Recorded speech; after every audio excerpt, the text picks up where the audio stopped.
ನಮಗೆ ಅಷ್ಟೊಂದು ತೃಪ್ತಿ ಇಲ್ಲ. ಯಾಕೆಂದರೆ ಕೆಲವ್ರಿಗೆ ಫ್ರೀ ಕೊಟ್ಟಿದ್ದಾರೆ, ಬೇರೆದೆಲ್ಲ ಬೆಲೆ ಜಾಸ್ತಿ ಆಗಿದೆ. ಗೌರ್ಮೆಂಟ್ನ ಮಾರ್ಕೋಬೇಕಾಗತ್ತೆ.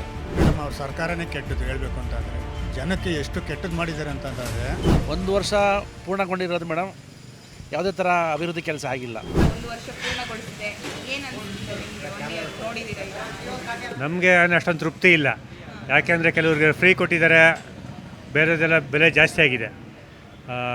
ಗೌರ್ಮೆಂಟ್ ಫಾರ್ಮ್ಸ್ ಆಗಲಿ, ಲೈಸೆನ್ಸ್ ಆಗಲಿ, ಆಲ್ಕೋಹಾಲ್ ಆಗಲಿ ಎಲ್ಲ ರೇಟ್ ಜಾಸ್ತಿ ಆಗಿದೆ. ಅವ್ರು ಯಾರು 2,000 ಕೊಡ್ತಾರಂತೆ, ಬಸ್ ಫ್ರೀ ಕೊಡ್ತಾರೆ. ನನ್ನ ಪ್ರಕಾರ ಫ್ರೀ ಕೊಡದೇ ಇದ್ದರೂ ಬಡವರಿಗೆ ಅಂತ ಕೊಟ್ಟರೆ ಪರವಾಗಿಲ್ಲ. ಎಲ್ಲ ಲೇಡೀಸ್ಗೆ ಅಂತ ಕೊಟ್ಬಿಟ್ರೆ ಅದರಲ್ಲಿ ಕೆಲವರು ಗಂಡಸು ಇರ್ತಾರೆ, ಅವ್ರಿಗೆ ಬೇಕಾಗುತ್ತೆ ಫ್ರೀ, ಅವ್ರಿಗೆ ಸಿಗ್ತಾ ಇಲ್ಲ. ಬಟ್ ಅವ್ರಿಗೂ ಬಸ್ ಕೊಡ್ಬೋದು. ಕೆಲವರು ಯಾರೇನು ಕೂಡ ಬೇಕಾಗಿಲ್ಲ, ಬಡವ್ರು ಇರ್ತಾರಲ್ಲ, ಸರ್ಕಾರನ ಉಳಿಸ್ಕೊಂಡ್ರೆ ಸಾಕು. ಬಡವ್ರು ಇರ್ತಾರಲ್ಲ, ಅಂಥವ್ರಿಗೆ ಹೆಲ್ಪ್ ಮಾಡಲಿ. ಬರೀ ಹೆಂಗಸರಿಗೆ ಅಂದರೆ ಸ್ವಲ್ಪ ಫೈನಾನ್ಷಿಯಲಿ ಬ್ಯಾಕ್ವರ್ಡ್ಗೆ ಹೆಲ್ಪ್ ಮಾಡಿದ್ರೆ ಫ್ರೀ ಕೊಟ್ಟರೆ ಪರವಾಗಿಲ್ಲ. ಜನರಲ್ಲಾಗಿ ಎಲ್ಲರಿಗೂ ಲೇಡೀಸ್ ಫ್ರೀ ಅಂದ್ಬಿಟ್ರೆ ಆದರೆ ತುಂಬ ಜನಕ್ಕೆ ಬೇಕಾಗಿರಲ್ಲ ಫ್ರೀ. ಅದು ಆ ಥರ ಏನಾದ್ರು ಯೂಸ್ಫುಲ್ಲಾಗಿ ಮಾಡಬೇಕು, ಅಭಿವೃದ್ಧಿ ಬರ್ತಾರೆ. ಫ್ರೀ ಅಂದರೆ ಜನ ಇದಾಗ್ಬಿಡ್ತಾರೆ, ಅವ್ರಿಗೆ ಮತ್ತೆ ಅವರೇ ದುಡ್ಡು ಕಾಂಗ್ರೆಸ್ ಏನಾದರೂ ಬಂದರೆ ಕೆಲವೊಂದಿಷ್ಟು ಸೆಂಟ್ರಲಲ್ಲಿ 8,000 ಕೊಡ್ತೀವಿ ಅಂತಂದಿದ್ದಾರೆ. 8,000 ಕೊಡೋಕ್ಕೆ ದುಡ್ಡು ಇರಬೇಕಲ್ಲ, ಹೇಳೋಕ್ಕೆಲ್ಲ ಹೇಳ್ತಾರೆ, ರಾಹುಲ್ ಗಾಂಧಿ ಅವರು ಘೋಷಣೆಯನ್ನು ಮಾಡಿದ್ದಾರೆ. ಹೇಳಿದ್ದಾರೆ.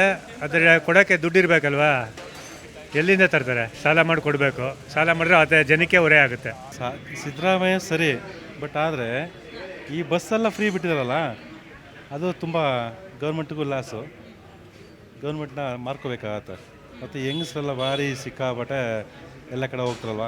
ಮತ್ತು ಎಷ್ಟಂತ ಸಿದ್ದರಾಮಯ್ಯ ಒಬ್ಬರೇ ಸರ್ಕಾರನೇ ಉಳ್ಸೋಕ್ಕಾಗತ್ತಾ? ಮಾರ್ಕೋಬೇಕಾಗತ್ತೆ ಅಷ್ಟೇ. ನಾಳೆ ದಿವಸ ಫ್ರೀ ಸ್ಕೀಮ್ಗಳು ಬೇಕಿತ್ತು ಅನ್ಸುತ್ತೆ. ಒಂದು ವರ್ಷ ಬೇಕಾಗಿರಲಿಲ್ಲ. ನಾಳೆ ನಮ್ಮ ಕರ್ನಾಟಕ ಮಾರ್ಕೋಬೇಕಾಗತ್ತೆ. ಬಿಜೆಪಿ ಇದ್ದಂಥ ಸಂದರ್ಭದಲ್ಲಿ ಈಗ ಒಂದು ವರ್ಷ ಯಾರೇ ಕಾಂಗ್ರೆಸ್ಸಲ್ಲಿ ಜನತಾ ಆಗಲಿ, ಕಾಂಗ್ರೆಸ್ಸಲ್ಲಿ ಜನತಾ ಆಗಲಿ, ಬಿ ಜೆ ಪಿ ಆಗಲಿ, ಸರ್ಕಾರಕ್ಕೆ ಮೋಸ ಮಾಡಬಾರ್ದು, ಲಾಸ್ ಮಾಡಬಾರ್ದು. ನಾಳೆ ಮಾರ್ಕೊಂಡು ಹೋಗ್ಬೇಕಾಗತ್ತೆ ನಾವೆಲ್ಲ. ಆಮೇಲೆ ಅಷ್ಟೇ, ಬೇರೆದೆಲ್ಲ ಇದೆ ಮಾತಾಡೋಕ್ಕಾಗಲ್ಲ ಬಿಡಿ.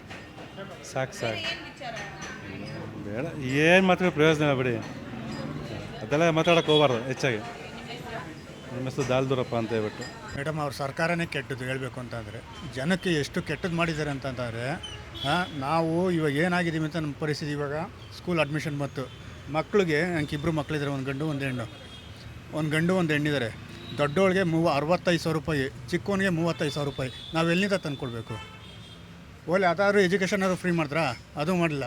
ಎಲ್ಲ ಲೇಡೀಸು ಗಂಡಸು ಏನಾಗಬೇಕು ಹೇಳಿ ಓಲಿ. ಇವಾಗ ನಾವು ಬೆಳಗ್ಗೆಯಿಂದ ಸಾಯಂಕಾಲ ನೋಡಿ ಬಂದಾಗಲೇ ಅರ್ಧ ಗಂಟೆ ಆಯಿತು, ಒಬ್ಬ ಪ್ಯಾಸೆಂಜರ್ ಇಲ್ಲ. ಬೆಳಗ್ಗೆಯಿಂದ 300 ರೂಪಾಯಿ ಮಾಡಿದ್ವಿ, 6 ಗಂಟೆಗೆ ಬಂದು. ನಾವೇನು ಮಾಡಬೇಕು? ಅಟ್ಲೀಸ್ಟು ಇವ್ರು ಮಾಡಿದ್ರು ತಾನೇ ಇದು ಎಜುಕೇಷನ್ಗೆ ಫುಲ್ಲು ಯಾವುದೇ ಆಗಿರಲಿ ಫುಲ್ಲು ಫ್ರೀ ಅಂತ ಮಾಡಿದರೆ ಎಷ್ಟಾಗಿರೋದು? ಇವಾಗ ಎಷ್ಟು ಮಕ್ಕಳು ಓದೋರು. ಇದು ಕಾಂಗ್ರೆಸ್ ಸರ್ಕಾರ ಬಂದು ಜನನ ಅಲ್ಲೋಲ ಕಲ್ಲೋಲ ಮಾಡಾಕ್ಬಿಟ್ರು ಅಷ್ಟೇ ಮೇಡಮ್. ಸೊ ಏನು ಬದಲಾವಣೆ ಆಗಬೇಕು? ಬದಲಾವಣೆ ಏನಾಗಬೇಕು ಅಂತಂತಾರೆ, ಮೊದಲು ಈ ಸರ್ಕಾರ ಕಿತ್ತೋಗಿಬೇಕು. ಒಂದು ವರ್ಷ ಪೂರ್ಣಗೊಂಡಿರೋದು ಮೇಡಮ್, ಯಾವುದೇ ಥರ ಅಭಿವೃದ್ಧಿ ಕೆಲಸ ಆಗಿಲ್ಲ.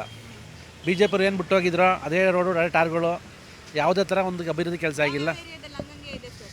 ಎಲ್ಲ ಟೋಟಲ್ ಮಾಡಿ ಇಡೀ ಕರ್ನಾಟಕದಲ್ಲಿ ಯಾವುದೇ ಅಭಿವೃದ್ಧಿ ಆಗಿಲ್ಲ. ಪ್ರಮುಖವಾಗಿ ಹೇಳೋದಾದ್ರೆ ಪ್ರಮುಖವಾಗಿ ಮೇಡಮ್ ಹೇಳೋದಾದರೆ, ಕೆಲವು ಶಾಸಕರು ಅನುದಾನ ತಂದು ಕೆಲವು ನೀವು ಆಟೋ ಓಡಿಸ್ತೀರಿ, ನಿಮ್ಗೆ ಗೊತ್ತಿರುತ್ತೆ. ಜೈನರ ಸ್ವಲ್ಪ ಪರವಾಗಿಲ್ಲ, ಪದ್ಮನಾಭ ಸ್ವಲ್ಪ ಪರವಾಗಿಲ್ಲ, ಅದು ಬಿಟ್ಟರೆ ಸ್ವಲ್ಪ ವಿಜಯನಗರ ಪರವಾಗಿಲ್ಲ. ಮಿಕ್ಕಿದೆ ಹಂಗೆ ಇದೆ, ಅದೇ ಪರಿಸ್ಥಿತಿ. ತುಂಬ ಹಾಳಾಗಿರೋದು ಅಂತಂದರೆ madam, B time layout side ತುಂಬ ಹಾಳಾಗಿದೆ.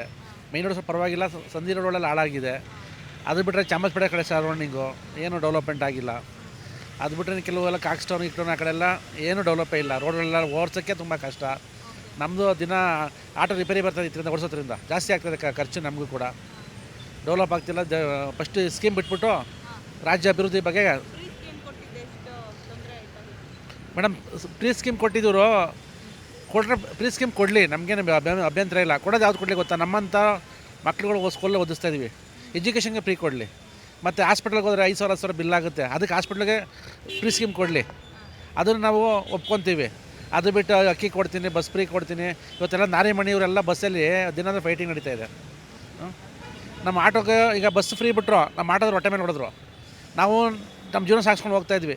ಇವತ್ತು ನಮ್ಗೆ ಹೊಟ್ಟೆ ಮೇಲೆ ಹೊಡೆದು, ಇವತ್ತು ನಮ್ಗೆ ಸಂಪಾದನೆ ಇಲ್ದಂಗೆ ನೋಡಿ ಎಲ್ಲ ನಿಂತಿದ್ದಾರೆ ನೋಡಿ ಸ್ನೇಹಿತರು, ಸಂಪಾದನೆ ಇಲ್ಲ. ಇದಕ್ಕೆ ಯಾರು ಹೊಣೆ? ಇದು ನಾವು ಸರ್ಕಾರ ಕೇಳಿದ್ವಿ, ನಾವು ನಮ್ಮ ಸ್ವಂತ ಹಾಕೊಂಡಿದ್ದೀವಿ. ಏಕಾಏಕಿ ಪ್ರೀ ಸ್ಕೀಮ್ ಬಿಡೋದ್ರಿಂದ ಎಷ್ಟು ಜನ ಹೊಟ್ಟೆ ಮೇಲೆ ನೋಡ್ತಿದ್ದಾರೆ ಇವರು. ದಯವಿಟ್ಟು ಪ್ರೀ ಸ್ಕೀಮ್ ನಿಲ್ಲಿಸ್ಬಿಟ್ಟು ರಾಜ್ಯದ ಅಭಿವೃದ್ಧಿ ಕಡೆ ಗಮನ ಕೊಡಲಿ ಅಂತ ಕೇಳ್ಕೊತೀವಿ ಮೇಡಮ್ ಮುಖ್ಯಮಂತ್ರಿಗೆ ಅವ್ರಿಗೆ. ಚೆನ್ನಾಗೈತೆ ಮೇಡಮ್, ಚೆನ್ನಾಗಿದೆ, ಏನು ಟೆನ್ಷನ್ ಇಲ್ಲ, ನಮಗೂ ಆರಾಮಾಗೈತೆ, ಯಾವುದೂ ಟೆನ್ಷನ್ ಇಲ್ಲ. ಫ್ರೀ ಬೇರೆ ಮಾಡವ್ರೆ, ನಮ್ಮ ನಡೀತಾ ಅಂತ ಏನಿಲ್ಲ, ನಡೀತೈತೆ, ಏನು ಟೆನ್ಷನ್ ಇಲ್ಲ. ಗ್ಯಾರಂಟಿ ಮೇಡಮ್, ಅದು ಬಂದರೆ ಒಳ್ಳೆಯದು. ಜಗಳ ಇರಲ್ಲ, ಅದು ಹಿಂದೂ ಮುಸ್ಲಿಂ ಜಗಳ ಬರಲ್ಲ, ಏನು ಜಗಳ ಇಲ್ಲ, ಟೆನ್ಷನ್ ಇಲ್ಲ, ಆರಾಮಾಗಿರ್ತೀವಿ. ಅದೇ ಇದು ಅದು ಅದು ಅಂತೆಲ್ಲ ಮಾಡ್ತಾರಲ್ಲ, ಅದರ ಏನು ಬರಲ್ಲ. ಅದು ಇದು ಅಂದರೆ ಮೇಡಮ್ ಇದು ಮಾಡಬಾರ್ದು, ಅದು ಅಜಾಕ್ ಹೋಗ್ಬಾರ್ದು, ಅದು ಮಾಡಬಾರ್ದು, ಪ್ರೇಯರ್ ಜಾಸ್ತಿ ಜೋರಾಗಿ ಇಕ್ಬಾರ್ದು. ಅದೇ ಮೇಡಮ್ ಪ್ರೇಯರ್ ಮಾಡ್ತಾರಲ್ಲ, ಅದು ಬಂದ್ ಮಾಡಿಬಿಡ್ತಾಯಿದ್ರು. ಈ ಪ್ರೇಯರ್ ಮಾಡ್ತಾರಲ್ಲ ಮದ್ರಸ, ಅದು ಬಂದ್ ಮಾಡಿಸ್ಬೇಕಂತಾರೆ. ಈ ಕಾಂಗ್ರೆಸ್ ಬಂದರೆ ಯಾವುದು ಏನಿರಲ್ಲ, ಎಲ್ಲ ಕಮ್ಮಿ ಆಗೈತೆ. ಬಸ್ಗಳು ಫ್ರೀ ಆಗೈತೆ, ನಮಗೆ ವೈಫ್ಗೆ 2,500 ರೂಪಾಯಿ ಬರ್ತೈತೆ. ಆಮೇಲೆ ಮಕ್ಕಳಿಗೆ ಸ್ವಲ್ಪ ಗೌರ್ಮೆಂಟ್ನಲ್ಲಿ ಸ್ವಲ್ಪ ಆರಾಮಾಗೈತೆ. ಸ್ಕೂಲ್ ಬ್ಯಾಗ್ಗಳು ಕೊಡ್ತಾವ್ರೆ, ಬುಕ್ಸ್ಗಳು ಕೊಡ್ತಾವ್ರೆ, ಎಲ್ಲ ಮಾಡ್ತಾವ್ರೆ ಮೇಡಮ್.